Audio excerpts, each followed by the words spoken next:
आगे है an AP consists important question है, अच्छा क्वेश्चन है, सुने उमरा फाइल का। an AP consists of 50 terms of which third term is 12 and the last term is 106. Find the 29 term. एक AP के अंदर तकरीबन 50 टर्म है, तो इस बात से मतलब क्या समझ में आया कि नंबर ऑफ टर्म जो हो गए वो 50 हो गए, है ना। ये बात समझ में आती है। कह रही कि जिसका थर्ड टर्म जो है वो 12 है, जिसका लास्ट टर्म 106 है, तो आपको 29 टर्म निकालना है। तो थर्ड टर्म पहले इसको देख लेते हैं। थर्ड टर्म जो है आप लोग जानते हैं कि थर्ड टर्म को लिखा जाएगा a + 2d that is equal to 12, सही है। अब आपको मालूम है इसके बाद लास्ट टर्म वर्ड आया है, लेकिन इसके अंदर टोटल कितने टर्म है बच्चों? 50 टर्म है। इट्स मीन कि आपका 50 टर्म जो होगा वो अपने आप में लास्ट टर्म कहलाएगा। Point to be noted here, ये अपने आप में लास्ट टर्म कहलाएगा बच्चों, याद रखने की चीज है। अब यहाँ इसको लिख सकते हैं a + 49d is equal to, ये कितना है 106।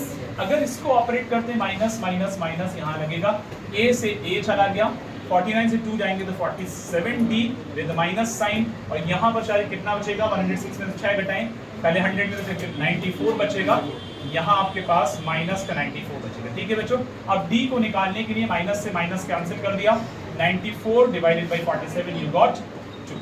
d कितना है बच्चों? 2। समझ में बात आई? d2 आ गया। अब आपको कौन सा टर्म निकालना है? 29 टर्म। तो 29 टर्म को हम निकाल सकते हैं a29 that is equal to a + 28d। तो आपके पास, लेकिन इससे पहले एक वर्क और करने की a नहीं है, तो पहले इस d को किसी एक इक्वेशन में पुट करते हैं। Put d in equation first और सेकंड एज यू वांट, जहां भी आपको करना है। तो यहाँ पर a + 2d और d कितना है 2, यहाँ आपके पास 12 था, तो a की वैल्यू कितनी आ जाएगी? 4 2 to the 4 उधर जाकर लेस होगा बच्चों, तो कितना आ जाएगा?